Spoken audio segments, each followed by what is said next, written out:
पिता के अति स्नेह के कारण स्त्री कौन सा पाप करती है। प्रिय दर्शकों, एक बार माता लक्ष्मी वैकुंठ में भगवान श्री हरि के साथ विश्राम कर रही थी। तब देवी लक्ष्मी कहती हैं, हे स्वामी, मैं जानना चाहती हूँ कि पिता के अति स्नेह के कारण किस प्रकार से स्त्री का पतन होता है। एक पिता को अपनी कन्या को कैसे संस्कार देने चाहिए। मेरा दूसरा प्रश्न है, पिता को अपनी पुत्री का कन्यादान क्यों करना चाहिए। मेरा तीसरा प्रश्न है, पिता को अपने कन्या का लाड़ प्यार किस हद तक रखना चाहिए। हे प्रभु, कृपा करें और मेरी इन आशंकाओं को दूर करें। मित्रों, तब भगवान श्री हरि मुस्कुराते हुए कहते हैं, हे देवी लक्ष्मी, आज आपने जो प्रश्न किए हैं वह समस्त मानव जाति के कल्याण हेतु अत्यंत महत्वपूर्ण है।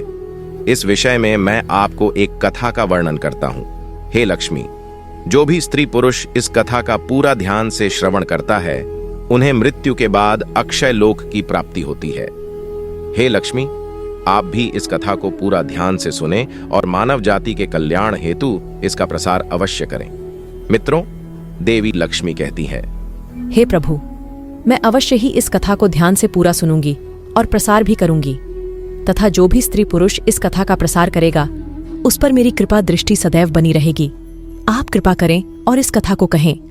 मित्रों, श्री हरि विष्णु कहते हैं, हे लक्ष्मी, यह कथा ऐसी ही एक कन्या की है जिसके प्रति अति स्नेह के कारण दैत्य गुरु शुक्राचार्य को अत्यंत कष्ट भोगना पड़ा था और उनके क्रोध का विनाशक प्रभाव एक राज्य तथा वन को भोगना पड़ा। हे देवी, यह कथा मेरे श्री राम अवतार की है। जब मैं अयोध्या से वनवास के लिए निकल गया था तब गुरु अगस्त्य जी के साथ भ्रमंती के दौरान उन्होंने मुझे यह कथा सुनाई थी। मित्रों, जब श्री राम अपने भाई लक्ष्मण के साथ वनवास में थे तब वे मुनि अगस्त्य के आश्रम में रुक गए। वह आश्रम एक भयानक, सुनसान और निर्जन स्थान के नजदीक ही था, जिसे देखकर श्री रघुनाथ जी ने आश्चर्य से पुनः प्रश्न किया और कहा, महामुने, यह वन जिसका विस्तार 100 योजन का था, पशु पक्षियों से रहित, निर्जन, सूना और भयंकर कैसे हुआ। तब अगस्त्य जी बोले, राजन, पूर्व काल के सत्य युग की बात है। वैवस्वत मनु इस पृथ्वी के शासन करने वाले राजा थे।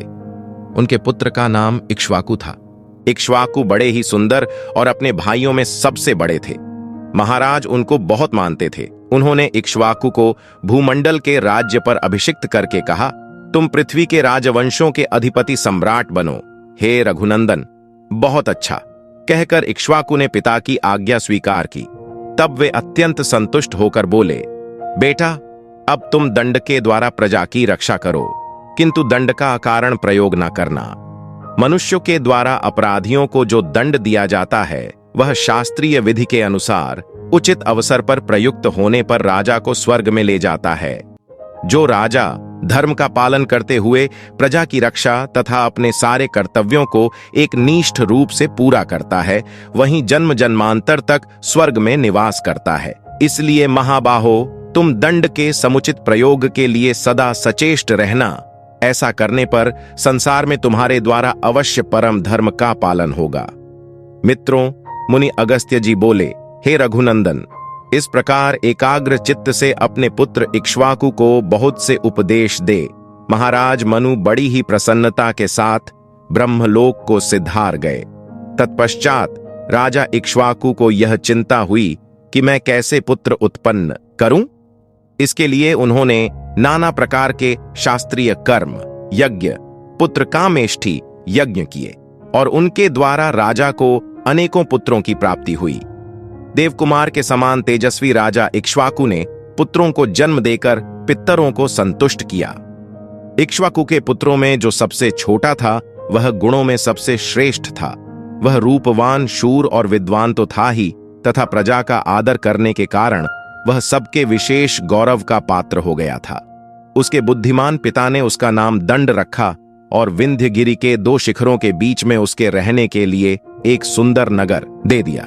मित्रों, मुनि अगस्त्य जी बोले, हे रघुनंदन, उस नगर का नाम मधुमत्त था। धर्मात्मा दंड ने बहुत वर्षों तक वहां अखंड तक राज्य किया। तदनंतर एक समय जबकि चारों ओर चैत्र मास की मनोरम छटा छा रही थी, तब राजा दंड अपने राज्य के वनों में विहार करने आए थे। चलते चलते राजा दंड भार्गव मुनि के रमणीय आश्रम के पास आ गया। वहां जाकर उसने देखा भार्गव मुनि की परम सुंदर कन्या, जिसके रूप की कहीं भी तुलना नहीं थी, उस समय की वह सबसे रूपवान मनोहर स्त्री थी, मानो कि जैसे स्वयं मां लक्ष्मी ने धरती लोक पर अवतार लिया हो। वह अकेली वन में घूम रही है। मित्रों, श्री हरि विष्णु कहते हैं, हे लक्ष्मी, आपके पहले प्रश्न के अनुसार यह वही कन्या है जिसका नाम अर्जा है। वह ऋषि भार्गव वंश की तथा शुक्राचार्य की कन्या और परम प्रिय शिष्य है। वह अपने पिता के ही समान तेजस्वी और सभी प्रकार के शास्त्रों में पारंगत विद्वान थी, किंतु अपने पिता के अति स्नेह के कारण घमंडी बन चुकी थी।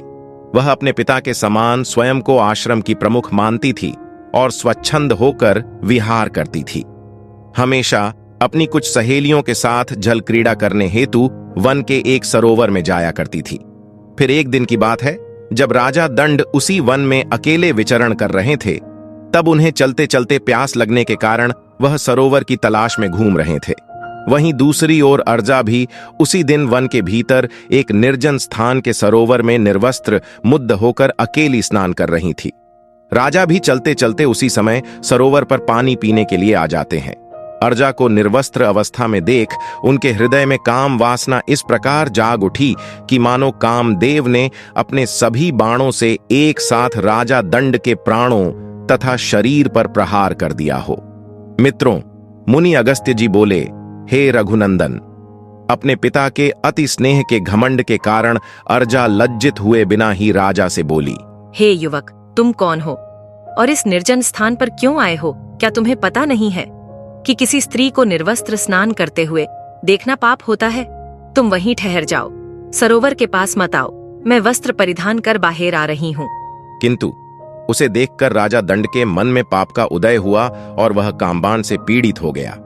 कुछ ही क्षणों के पश्चात राजा दंड कन्या के पास जाकर बोला, हे सुंदरी, तुम कहां से आई हो? शोभामयी, तुम किसकी कन्या हो? मैं अति कामुक भाव से पीड़ित होकर तुमसे ये बातें पूछ रहा हूं। हे वरारोहे, मैं तुम्हारा दास हूं। सुंदरी, मुझ भक्त को अंगीकार करो। तब मुनि की पुत्री अर्जा युवक के हाव भाव तथा वेशभूषा को देखकर समझ चुकी थी यह कोई राजा है, और वह बोली, हे राजेंद्र, आपको मालूम होना चाहिए कि मैं भार्गव वंश की कन्या हूँ। पुण्यात्मा शुक्राचार्य की मैं ज्येष्ठ पुत्री हूँ। मेरा नाम अर्जा है। मेरे पिताजी इसी आश्रम पर ही निवास करते हैं। महाराज, शुक्राचार्य मेरे पिता हैं और आप उनके शिष्य हैं, अतः धर्म के नाते मैं आपकी बहन हूँ। इसीलिए आपको मुझसे ऐसी बात नहीं कहनी चाहिए। यदि दूसरे कोई दुष्ट पुरुष भी मुझ पर कुदृष्टि करें, तो आपको सदा उनके हाथों से मेरी रक्षा करनी चाहिए। मेरे पिता बड़े ही क्रोधी और भयंकर हैं। वे अपने शाप से आपको भस्म कर सकते हैं। अतः नर श्रेष्ठ, आप मेरे महातेजस्वी पिता के पास जाइए और धर्मानुकूल बर्ताव के द्वारा उनसे मेरे लिए याचना कीजिए। अन्यथा इसके विपरीत आचरण करने पर आप पर महान एवं घोर दुख आ पड़ेगा। मेरे पिता का क्रोध उभर जाने पर वे समूची त्रिलोक को भी जलाकर खाक कर सकते हैं। इस प्रकार राजा का तिरस्कार करते हुए अर्जा ने राजा दंड से कहा, किंतु राजा दंड अपने स्वाभिमान और धर्म को भूल अर्जा के सौंदर्य और यौवन में पूरी तरह से किसी मदमत्त हाथी के समान पागल हो चुके थे। तब राजा दंड कहते हैं, हे मनोहारी, तुम्हें पा लेने पर चाहे मेरा वध हो जाए अथवा वध से भी महान कष्ट भोगना पड़े, मुझे स्वीकार है। हे प्रिय भीरु, मैं तुम्हारा भक्त हूं, मुझे स्वीकार करो। अब मैं अपने कामुकता का धैर्य और नहीं संभाल पा रहा हूं। मित्रों, मुनि अगस्त्य जी बोले, हे रघुनंदन, ऐसा कहकर राजा ने उस कन्या को बलपूर्वक बाहुपाश में कस लिया और उस एकांत वन में, जहां से कहीं आवाज भी नहीं पहुंच सकती थी, वहां ले जाकर उसके सारे वस्त्रों को बलपूर्वक उतार दिया और उसे पूरी तरह से नंगा कर दिया। बेचारी अबला उसकी भुजाओं से छूटने के लिए बहुत छटपटाई, परंतु फिर भी राजा दंड ने अपनी स्वेच्छानुसार उसके साथ भोग किया। उसके साथ जबरदस्ती अपने मन की शांति पूरी होने तक भोग विलास किया।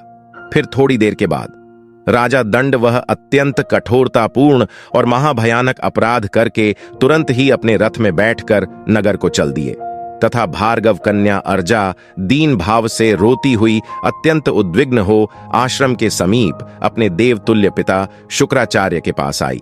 तब उसके पिता अमित तेजस्वी देवर्षि शुक्राचार्य आश्रम के सरोवर पर स्नान करने गए थे। स्नान करके वे 2 ही घड़ी में शिष्यों सहित आश्रम पर लौट आए। आश्रम पर आकर जब उन्होंने देखा कि अर्जा की दशा बड़ी ही दयनीय है, वह धूल में सनी हुई है, उसके वस्त्र पूरी तरह से फट चुके हैं, उसके शरीर पर नखों के घाव थे, उसके केश भी विकृत हो चुके थे, मानो जैसे कि जंगली सूअर या बंदर ने उस पर प्राण घातक हमला किया हो। किंतु जब अपनी दिव्य दृष्टि से शुक्राचार्य ने देखा तो तुरंत ही वह सारा रहस्य उनके ध्यान में आ गया। उन्हें राजा दंड का वह घोर महापाप दिखा तो शुक्राचार्य को बड़ा ही रोष हुआ। वे तीनों लोगों को दग्ध सा करते हुए अत्यंत कठोर क्रोध से भरे कटु शब्दों को अपने शिष्यों को सुनाकर बोले, वो नीच राजन दंड, धर्म के विपरीत आचरण करने वाला अदूरदर्शी, दुराचारी, क्रूर, महापापी दुरात्मा के ऊपर प्रज्वलित अग्निशिखा के समान भयंकर विपत्ति आ रही है। तुम सभी लोग देखना, वह खोटी बुद्धि वाला पापी अधर्मी, अपने वंश का नाम कलंकित करने वाला राजा अपने देश, भृत्य, सेना, महल और वाहन सहित नष्ट हो जाएगा। उसका राज्य 100 योजन लंबा चौड़ा है। उस समूचे राज्य में देवराज इंद्र धूल की बड़ी भारी वर्षा करेंगे। वरुण देव अपने भीषण प्रहार से सब कुछ तहस नहस कर देंगे। उस राज्य में रहने वाले स्थावर, जंगल में जितने भी प्राणी हैं, उन सब का उस धूल की वर्षा से शीघ्र ही नाश हो जाएगा। जहां तक दंड का राज्य है, वहां तक के उपवनों और आश्रमों में अकस्मात 7 रात तक धूल आंधी की वर्षा होती रहेगी। मित्रों, मुनि अगस्त्य जी बोले, हे रघुनंदन, क्रोध से संतप्त होने के कारण इस प्रकार शाप दे महर्षि शुक्राचार्य ने आश्रमवासी शिष्यों से कहा, तुम लोग यहां रहने वाले सब निष्पाप लोगों को इस राज्य की सीमा से बाहर ले जाओ। तब अपने गुरुवर की आज्ञा पाते ही आश्रमवासी मनुष्य शीघ्रता पूर्वक उस राज्य से हट गए और सीमा से बाहर जाकर उन्होंने विंध्यागिरी पर्वत के बीच अन्य दूसरे वन में अपने डेरे डाल दिए। तदनंतर शुक्राचार्य अर्जा से बोले, नीच बुद्धि वाली कन्या, तुम्हें यह ज्ञात होना चाहिए था कि तुम एक गुरु की पुत्री हो। अपने पिता के स्नेह के कारण वश तुमने अपना धैर्य खो दिया था। अगर तुम चाहती तो स्वयं की रक्षा हेतु अभी मंत्रों से राजा दंड को शाप देकर वहीं भस्म कर सकती थी। तुमने मेरा घोर अपमान किया है। तुम एक कन्या होकर स्वच्छंद विहार कर रही हो। हे अर्जा, तू अपने चित्त को एकाग्र करके सदा के लिए इस आश्रम पर ही निवास करो। यह 4 कोस के विस्तार का सुंदर शोभा संपन्न सरोवर है।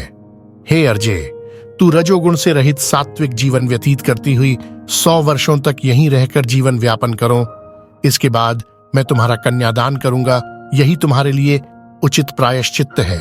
महर्षिका, यह आदेश सुन अर्जा ने तथास्तु कहकर उनकी आज्ञा स्वीकार की। उस समय वह बहुत ही दुखी हो रही थी। शुक्राचार्य ने कन्या से उपर्युक्त बात कहकर वहां से दूसरे आश्रम के लिए प्रस्थान किया। ब्रह्मवादी महर्षि के कथनानुसार विंध्यगिरि के शिखरों पर फैला हुआ राजा दंड का समुचित राज्य 1 सप्ताह के भीतर ही जलकर खाक हो गया। तब से वह विशाल वन दंडकारण्य कहलाता है। मित्रों, मुनि अगस्त्य जी बोले, हे रघुनंदन, आपने जो मुझसे पूछा था वह सारा प्रसंग मैंने कह सुनाया। अब संध्योपासन का समय बीता जा रहा है। ये महर्षिगण सब ओर जल से भरे घड़े लेकर अर्घ्य भगवान सूर्य की पूजा कर रहे हैं। आप भी चलकर संध्या वंदन करें। मित्रों, श्रीहरि कहते हैं, हे लक्ष्मी, आश की आज्ञा मानकर श्री रघुनाथ जी संध्योपासन करने के लिए उस पवित्र सरोवर के तट पर गए। तदनंतर आचमन एवं सायं संध्या करके श्री रघुनाथ जी महात्मा कुंभज के आश्रम में गए। वहां उन्होंने बड़े आदर के साथ अधिक गुणकारी फलमूल तथा रसीले साग भोजन के लिए अर्पण किए। नरश्रेष्ठ श्री राम ने बड़ी प्रसन्नता के साथ उस अमृत के समान मधुर भोजन का भोग लगाया और पूर्ण तृप्त होकर रात्रि में वहीं शयन किया। सवेरे उठकर उन्होंने अपना नित्य कर्म किया और वहां से विदा होने के लिए महर्षि के पास गए। वहां जाकर उन्होंने मुनि को प्रणाम किया और अपने अगले मार्ग की ओर प्रस्थान किया।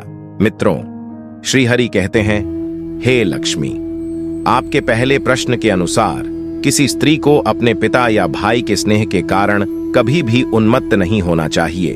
उन्हें हमेशा अपने रक्षा तथा स्वयं के मन पर नियंत्रण रखना चाहिए।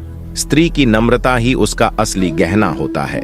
आपके दूसरे प्रश्न के अनुसार एक पिता को अपनी कन्या को अच्छे संस्कार देने चाहिए, उसे आत्मनिर्भर और हर तरह की शिक्षा प्रदान करनी चाहिए। किसी भी प्रकार का पुत्र या पुत्री में भेदभाव नहीं रखना चाहिए।